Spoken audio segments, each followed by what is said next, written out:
felt like my body was tired, but my mind was running. Not because you're sleeping, you are getting all the benefit of sleeping. The body sleeps with two mechanisms: the sleep drive. The other mechanism is the biological clock. Everybody has its certain range that I need to wake up and sleep in certain timings. Growth hormones are released in the deep sleep that happens early in the night. I didn't know about that. Most of the people would wake up in the second half of the night because this is when the light sleep is dominating our sleep cycle. I thought the opposite. I No, thought the in the light sleep. second one, you would be more into deep sleep.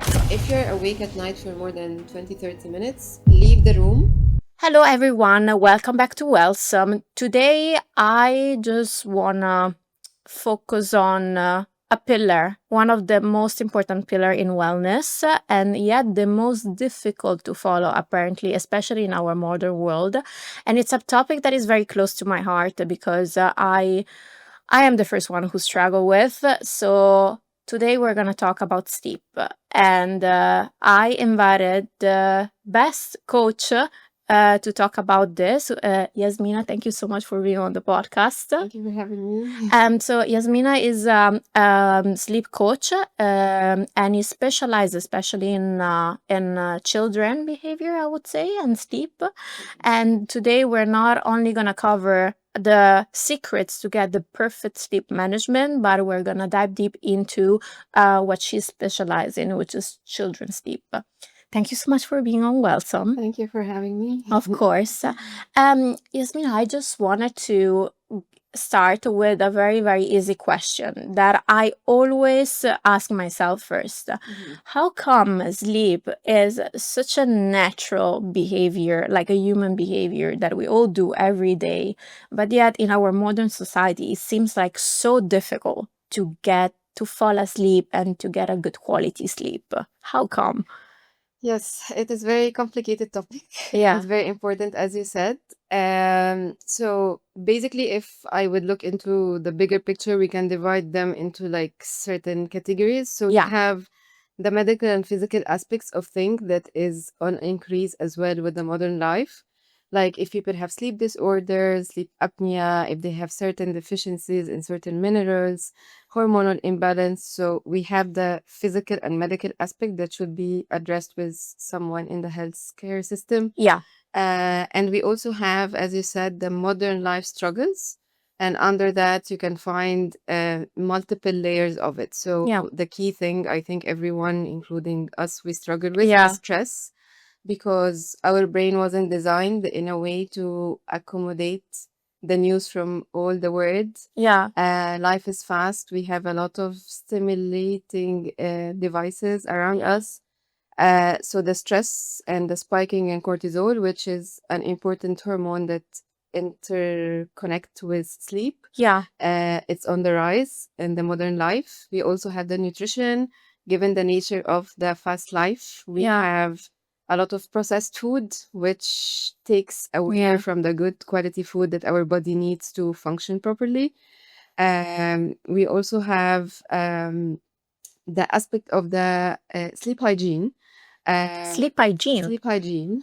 What is sleep hygiene? I love this concept. Tell me more. Hygiene is how you can support your body to sleep easily or naturally, or to have the predictability to sleep easily, which is basically your room environment, how you're spending your day, what's the quality of your afternoon, and when are you sleeping, when are you waking up, are you aligned with your natural circadian rhythm or natural biological clock of your body, are you exposed to daylight enough. Yani, I think one of the main things, especially here in UAE, in summer, we're always indoors. Yeah. So we're not living as our body is designed to. So we lack the sunlight, we lack the movement, we are very stimulated, we're very stressed. Yeah. So all of these things add up to what we are struggling with at the moment Yeah. when it comes to sleep.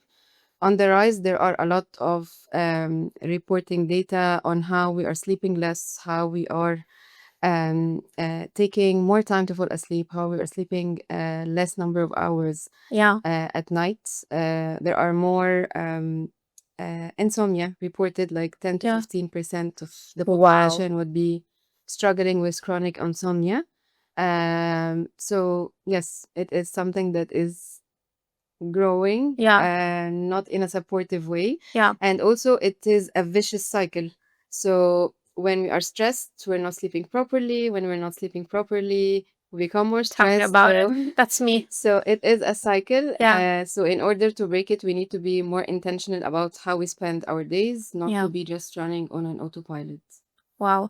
The reason why I also wanted to invite you on the podcast is also for a personal reason, because I've been struggling with sleep I think my entire life, and now that you're mentioning the fast life and the stress and the fact that, as you said, is a cycle. You don't sleep well, so you postpone all your meetings. You feel exhausted, you feel guilty, and then you go to bed later, and then you wake up later. It's a very vicious cycle that I'm unfortunately very familiar with.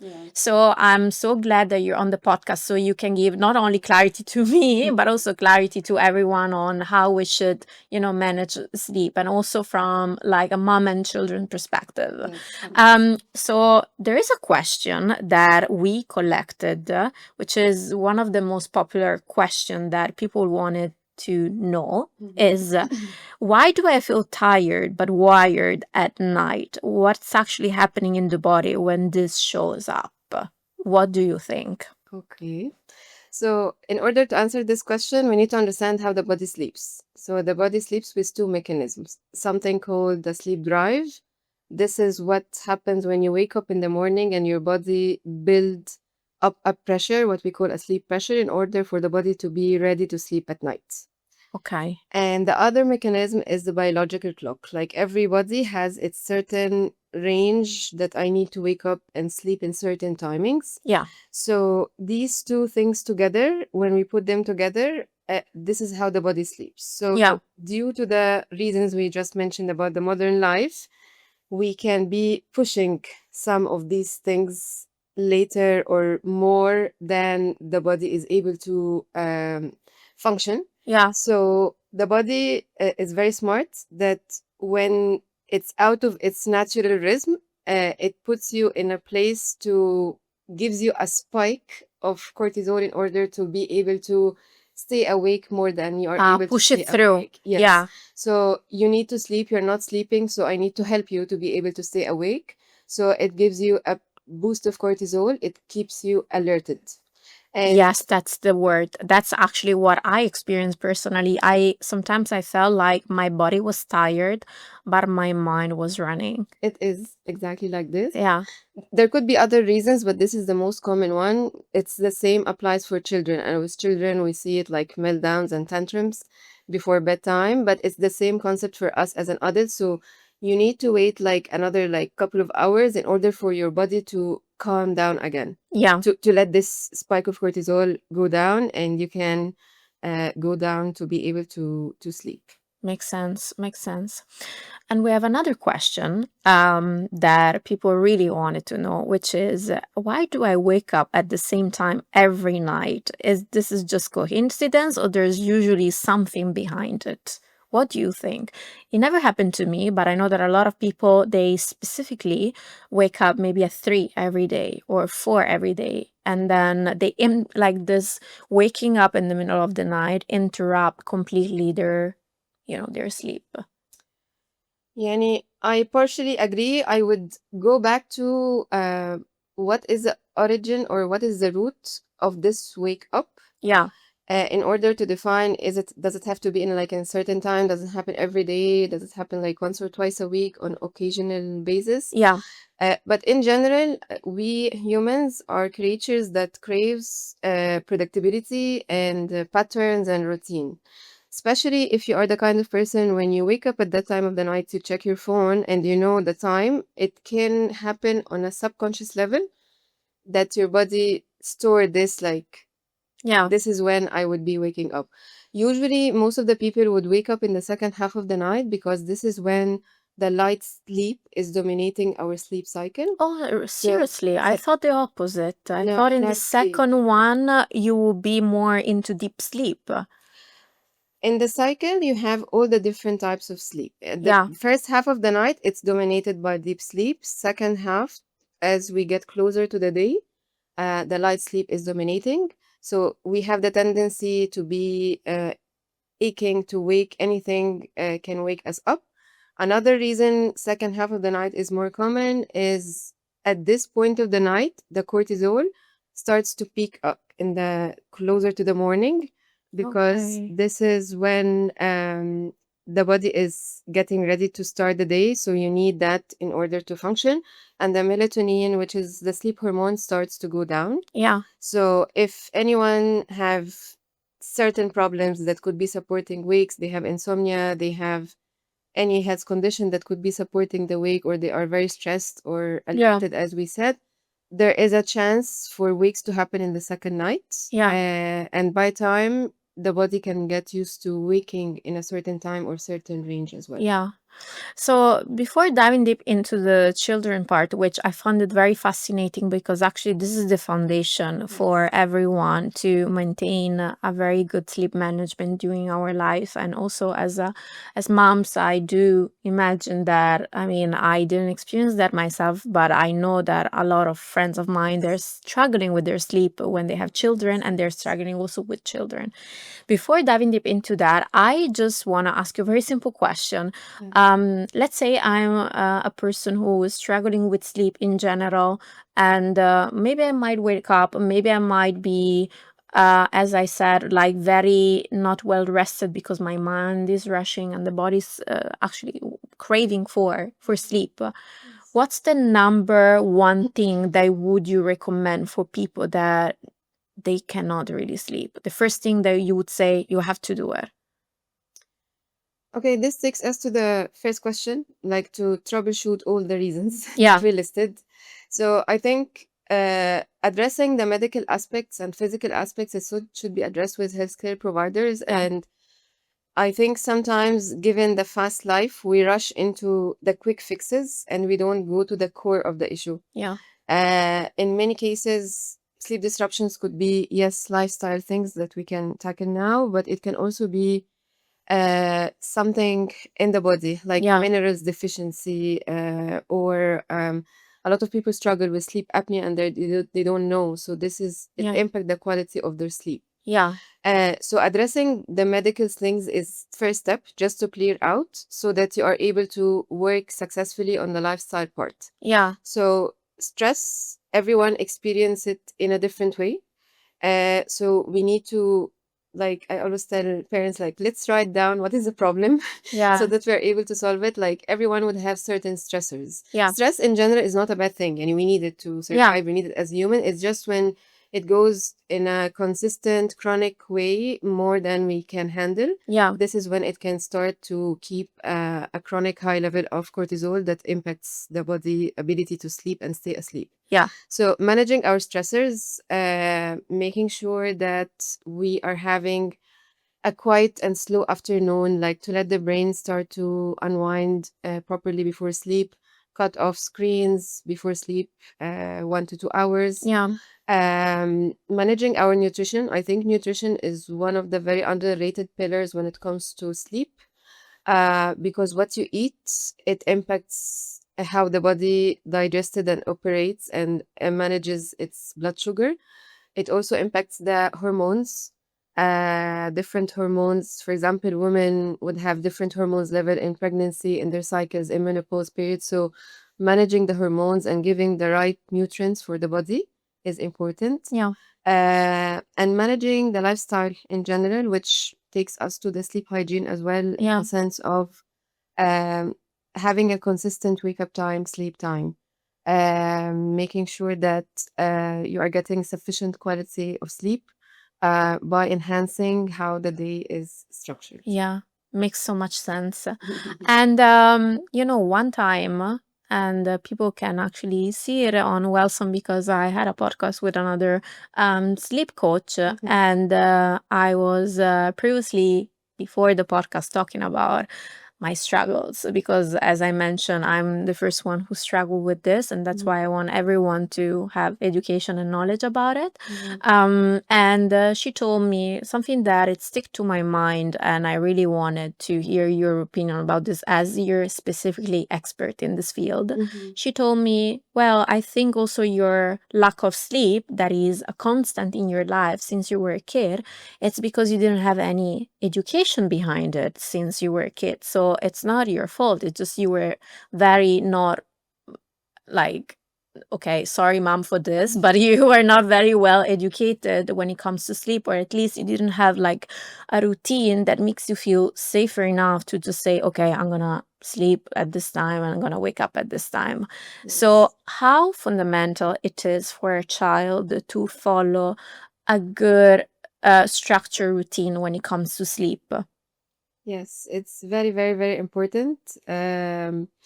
Because when children are not sleeping, they are like us. Yani when we don't sleep, we are stressed. We can have shout at each Yeah, other. We cannot function properly. yeah, It impacts our appetites. So children are the same. They will have meltdowns. They will yeah. have tantrums. They will be crying for no reason. They will not be eating properly. It impacts their well-being. And for children in particular, not only like us, sleep repairs and keep the body going. For children, there is more important component, which is the gross part. The gross Oh, hormones are released in the deep sleep that happens early in the night. And that's why early bedtime is super, super important for children, because the good quality of the growth hormones that supports the growth and development of children happens while they are sleeping. Uh, I didn't know about that. yeah. Wow, If okay. you have mom's friends, you will hear them talking about baby practicing how to walk and how to stand. And when they start talking, they bubble. When they have emotional development and they go through peaks of separation anxiety, we can expect some disruption when it comes to sleep. So, children is super, super, sleep is super, super important for children. It's like adults and even more because it impacts their development. Wow, I didn't know about this growth part, that there is the specific activation that happens at night in order for them to develop their growth. Very interesting. There is, Yeah, yes. very interesting. And do you think that there is a good way to teach them how to have like a proper sleep schedule? Is there something that you think parents are doing good or wrong in this case? Is there a specific way to educate the child in order for him to fall asleep peacefully? Definitely there is. Again, it's similar to adults, but with the specific needs of the children. With children, sleep is very specific according to their age group. Like every age group would have specific needs or specific capabilities on what they can do or can do when it comes to sleep, how long they can sleep. And the same mechanism that we talked about for adults, the biological clock and the sleep pressure, it's the same concept, but it's applied differently. For Yeah, example, our sleep pressure, we can stay awake from 7 a.m. to 11 p.m. A newborn baby would be able to, he needs 1 hour to build the pressure. yeah, So yes, there are certain structures, certain guidelines we follow. As everything, there's range, and every child would have like certain specific needs. Another thing for children that we need to keep that information in mind, that the biological clock is developed around the 4 months, 4 months old, around 16 weeks. Before that, they fully operate on the sleep pressure or the drive part. Also, they don't have sleep hormone in the first few months. okay. It starts developing and to be released consistently by week 12. Mm-hmm. So, when we understand how their body is growing and developing and understand the very specific needs, we can help them have like a suitable schedule, a structured day. Yeah, As we just said as well, early bedtime is super important for children because in early in the night, there is more deep sleep that supports more growth, more development. It keeps them rested if they had trouble sleeping in the previous days. yeah. Now, after what you said, that the first part of the night is the part dedicated to deep sleep, and now it makes sense why moms are so into trying to put their children into like sleep like around 8 9. Before I didn't really get it why, but now after you explain it, it makes so much sense actually. Yes, Yeah, usually the range is like 6:38.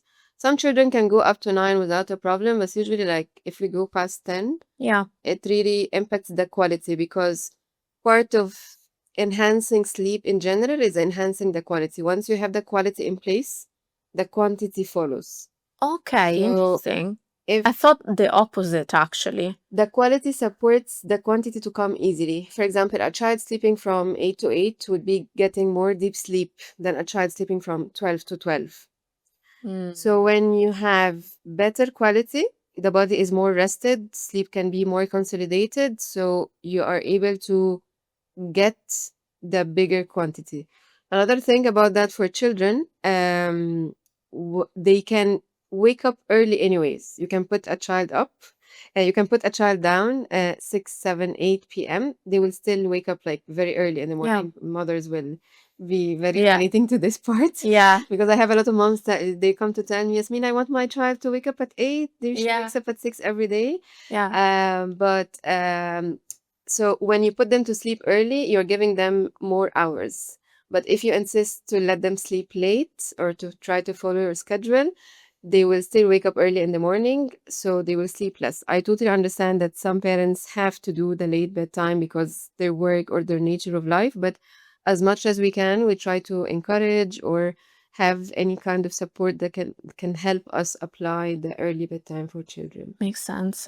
And when it comes to overstimulation from screens, iPad, would you recommend the parents to use those devices even during the day, or do you think they might impact the children's sleep? I would say. It highly impacts. I see it very clear, yani. It's like magic when we, especially when it's too long, closer to sleep time. Yeah. So up to 18 months, there shouldn't be any sort of screens. Then it's like 15 minutes here and there, and then you can add as they grow older. But before that, there shouldn't be any sort of screen exposure. Yeah. Um, the problem with screens for children is similar to adults in the sense of it can be very stimulating for their brain in terms of the blue light that comes to our brain. It Yeah. can let the brain know, like, this is not sleep time because the sleep hormone is released in the darkness. So when I overly expose the brain to blue light, it tell the brain, like, it's wake up time, don't come. Yeah. So when we have low quality of melatonin, the sleep hormone, it impacts the ability for us to go down and to stay asleep. Yeah. Also for children, the content, the type of content that they are watching, it could be impacting the level of how their brain could be stimulated. Yeah. So the type of content plays a huge role. And with children, another secondary hidden factor, when they spend a lot of time watching screens, it means that they are spending less time with parents or the primarily caregiver. It means I'm not filling the love tank enough. And when children are not emotionally, they don't feel emotionally connected during the day, it can be triggered by emotional wakes at night. Oh So wow. it has This a is secondary impact. It's not direct, it's not related to screen, but to the idea of having connection and to have quality time with the parents. yeah. So it's okay to use screens, I would say, but just to use it in a reasonable way. Yeah. To make sure that we have still the connection happening with the child, to make sure it's not before sleep by 2 hours, so Yeah. that we can give the brain the time to release the sleep hormone. Interesting. Yeah, I assume also it takes away time from what they really need to do, which is playing in a very, normal and spontaneous way. Because also playing, I assume it will make them develop skills in their brain and make them growth. 100%. And another point about playing, this is something I notice and I see it when I have cases from GCC in the summer Yeah, versus cases in Europe or in Egypt back home in the winter. yeah, When we don't leave the home enough, we don't get exposed to daylight, we don't move our bodies, especially with toddlers, like after the age of 1, they need to be physically exhausted. So yeah. this is another important point Oh, got me through it. I'm that curious. yeah, in GCC in the summer, because it's very hot, Yeah, people would be spending more time indoors in the AC, and by default, people would be like the day is long inside the home or in the malls. So they're playing less, they're watching more screens, they are exposed to more stimulating environment rather than being in the nature Yeah. or playing in the nature. In Europe, the other way, it's very cold outside, so they spend a lot of time inside. Yeah. So the environment, or yani, how we spend the day, basically the quality of the day, is a very important factor for Yeah. children and for adults as well. Absolutely. And for example, let's say I'm a mom and I just had maybe children. I like and I come to you because maybe I just understand that my child is not doing the best when it comes to sleep. Mhm. I don't want to dive deep into details, but what's normally the protocol that you follow in general, and what are the type of advices that you normally give? Okay, for children, we definitely look into the sleep schedule because timings for children is everything. Yeah. So we need to make sure that we are optimizing and providing for that child in particular the quality of sleep that is needed by the equation that we just Yeah. explained.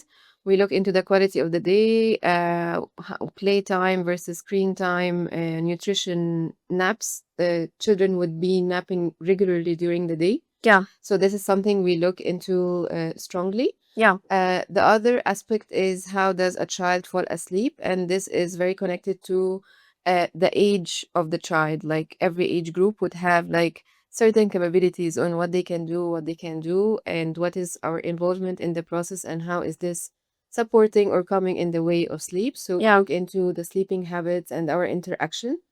Also, we look into the hygiene part. Yeah. Still applies. The room environment is very important for children. The environment is more important, especially when we have that what we call the sensitive sleepers. Yeah.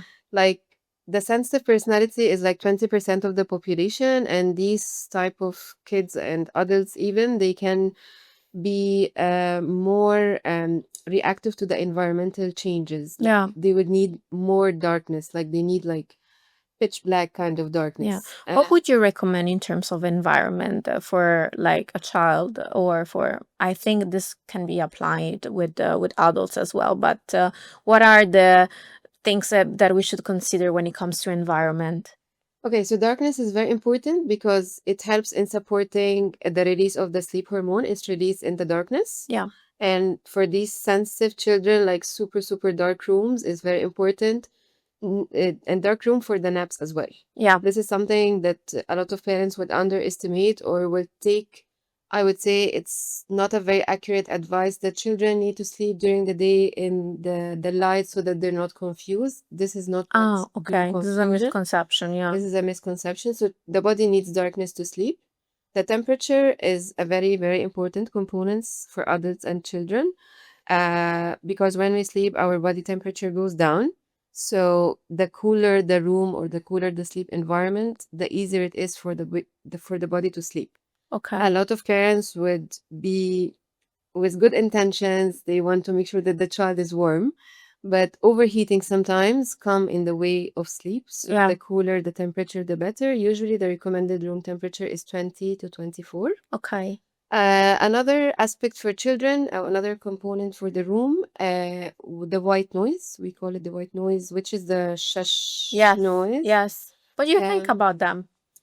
I see, yani from experience, I see them that they're very helpful. Yeah. In the early months, they are more of a soothing. They are similar to the noises that the baby gets used to in the womb. So we Oh. deal with the first 3 months. It's as if we are welcoming the baby and we're helping the baby to transition from the womb environment to be here Yeah. in the world comfortably. Yeah. So at the beginning, they help the baby with that transition. Down the road, it's mostly used as a noise blocker to avoid any noise that could be disrupting the baby sleep. Because if there is noise in the beginning or the end of the cycle for a child, there is a chance that the baby would be in a light sleep.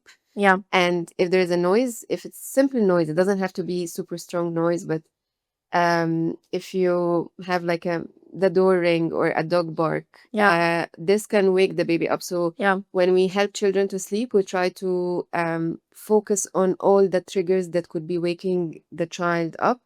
while helping the child to be able to connect cycles in a smooth way. So these are the key things that we focus on environmentally. Another thing that it has been on the rise as well with the modern life thing, Yeah. that there are more TVs and screens inside the rooms, the Are sleeping you rooms. against or you're pro this, even if they're not on? What do you think? If it's there, there's a high chance that it will be on. Yeah. So we don't operate like this. If Yeah. it's there, it will be on. And if it's on, it will be disrupting sleep. So the room environment should be only for sleep. Yeah. This is for adults and for children, because on a subconscious level, your brain connects cues and things. Like when I go to this room, my body starts to naturally One come time. into the preparation for sleep. Same for children when they have like play part in their sleeping room. We work on separating, like, this is for sleep, this is for play. So small things like that on a subconscious level, it helps to let the body operate naturally and sleep naturally, so we don't have that struggle to go down, to stay asleep, or not to be super alerted in the environment that we are sleeping in. Makes sense. Yeah. Just associating a space with a specific action, probably. Yeah. Yes, there's a certain technique that is used more for adults, for people who have insomnia. It's always recommended that uh, if you're awake at night for more than 20-30 minutes, leave the room so that you don't associate anxiety or frustration with the bed. Because if you're there and you're not sleeping, you can be frustrated. So on a subconscious level, it can build a momentum in the brain, like this is a place where we struggle. So it's always encouraged for people who have insomnia to leave the room, do Yeah. something that does not involve screens still, Yeah. like podcast or a book, and then go back again after some time when your body can go again to sleep. So focusing on associating the room or the bedroom with just sleep is very important part. Yeah, interesting part for sure, indeed.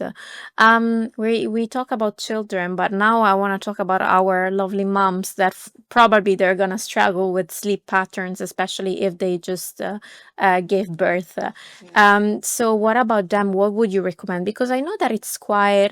Maybe this is the most difficult part because I mean, maybe they have to wake up. They have no um I mean, they have no options rather than waking up when the child wakes up. Yes. So, how are you coaching them in this sense? Okay, with mothers, it's very challenging, I have to say. For the first 5 years until the brain is fully developed, we can always expect wake ups every now and then. Yeah, Um, and for the very new moms, we focus on the consolidation of sleep. yeah, They will not be able to sleep, to be realistic, more than 3-4 hours, especially for the first months or two until the baby masters the feeding and she's able to pump and have the help of other caregivers to help her.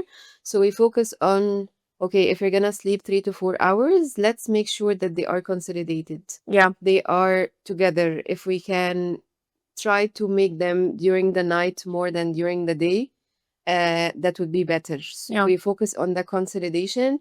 And I always encourage moms to sleep in a separate room and to leave the baby with someone else in this window that she would be looking forward to sleep, or she would be planning to yeah, sleep at that point if she would leave like pump milk with other caregivers for the baby. Because new moms, and I think moms in general, are designed to keep the baby safe. yeah, So when she's sleeping with the baby, whenever the baby would do and this is very common with newborn babies, that they are very noisy sleeper, very loud sleepers, she will be always like alerted. She would always, like, with every the baby would wake up, I need to go check. yeah, When the babies are very new, very small, and very tiny, she's also worried that is he breathing, yeah, to make sure that he's not flipping. yeah, So it's always good to focus on, even if it's 3 hours, make it qualitative in terms of make sure that someone is taking care of the baby so that you can help your yeah, body focus on sleep. I know it's easier said than done, but taking care of her sleep is part of taking care of the baby, because if she's not sleeping well, even if it's little, that impacts her well-being. And when the mom's well-being yeah, is impacted, it's reflected on the baby as well. So it's a complex equation, but it's all connected to each other. Absolutely. So it's So would you recommend actually new moms to take few naps during the day, or would you rather recommend them to just hold it back and then just try to sleep, even just for a few hours, but at night? uh, option at night would be better if she can do it, or she has the support for that to happen. Because it's better quality. Yeah, Sleeping at night is more restorative sleep, more recovery would happen. So, especially in the first half of the night, if she yeah, can. If not, then any sleep during the day is better yeah, than any no sleep. It's the same concept we follow with um, shift workers. yeah, It's the same technique. yeah, People who can sleep at night, even if you sleep during the day, but 3, 4 hours, it's better than no sleeping at all. It's better than broken sleeping. yeah, So the best quality is consolidated at night. yeah, The other options would be secondary. For it depends on what kind of support and help she has in which part of the day as well. yeah, And also another part related to moms, it's related to adults in general. We as adults, we have different chronotypes. Like our body needs to sleep and wake up in certain times. yeah, Unlike children, they need to sleep early and wake up early. Like some people are more night sleepers. Like they yeah. sleep better when they sleep late and wake up late. So it's important to be able to understand and observe what are the best times. And she probably needs to do the exercise before having the baby. Like if she knows what is her Window. sweet spot or what's Yeah. her window, she can optimize that to be able to get the most restorative sleep Makes as per her sense. chronotype Makes as well. sense. So you think that there are two type of people, maybe like more early birds and more like night owls? There are 4 types, four Okay. categories, starting from 8:30 p.m. to the next day, and 10:30 and middle of the night, and even later in the night. So there are four. Yani, we usually casually use the early birds and night owls, but on science and on paper, there are 4 chronotypes actually. Oh, interesting. Yeah. Interesting. It makes so much sense because I know I always question myself because sometimes I like when I struggle, a lot of people said, "Yeah, but why can't you push like your clock earlier?" But then physically I really can't. Is as if I'm basically fighting against myself. And I always told myself there must be a reason behind it. Yeah. Yes, it is very important. Yeah, I think shift workers, the people who work during the day, if they know like they are the very night, it can be beneficial because for people who needs to sleep at night and they have to do a job at night, this is the quality I was referring to earlier. They're not getting quality sleep. And in the sleep world, we have a term we call junk sleep. Yeah. Not because you're sleeping, you are getting all the benefit of sleeping. Okay. When you sleep in the times that are aligned with your needs, this is when sleep is restorative.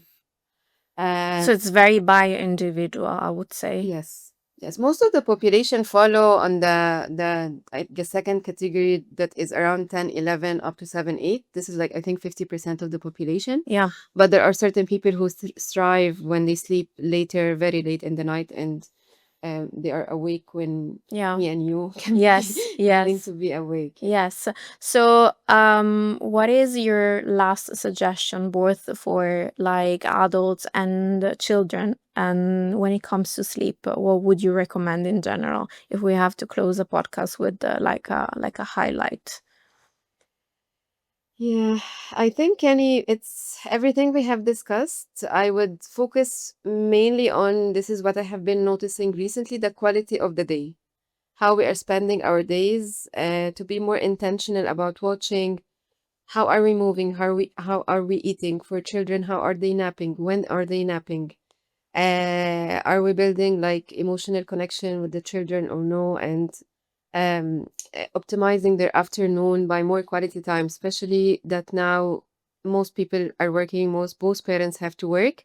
So even if we are unable to be physically there to a big extent, it's important to focus on the quality of the time we are spending, even if it's less than what they might be able to do. Yeah. So being more intentional on how we are structuring and planning our day, what are we eating, to take the time to cook Yeah. clean food, Yeah. real food, not processed food.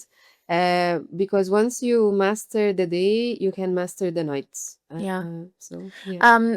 Is there maybe some misconceptions that you want to share with us that you really don't want people to follow because about sleep that you saw maybe around that now, like you feel like, no, this is exactly like this is not true and people should be aware of? I see a popular misconception when it comes to adult about the consumption of caffeine. Yeah. A lot of people would brag and they would be like super open, and they would be bragging about it. Like, I take coffee and I sleep. Coffee does not help me to stay awake. I can have like 5 coffees a day and I will sleep normally at night.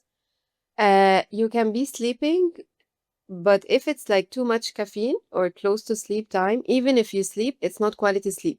Yeah. So you're not letting the body does its restoration function that happens with sleep. Yeah. So not because you're able to sleep easily after coffee, it does not mean that it's doing its impact Yeah. in a hidden way. So it impacts the quality. That's why some people would say, I'm sleeping, but I'm not refreshed. Yeah. And again, this statement has many reasons, but this is one part of it.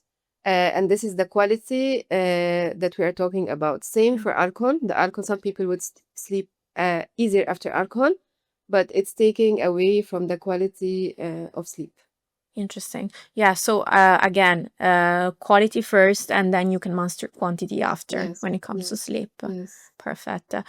Yasmine, thank you so much for being on the podcast. So where people can find you in case they're looking for like a sleep coach, especially specialized in children. Yeah, they can find me on my website. My website is under my name, and same for my Instagram page. This is where I'm mostly active.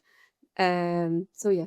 Perfect. Perfect. Thank you so much for being with us. Mm. And guys, if you have any comments and if you want to know more about this topic and you want to ask a question directly to her, please comment down below.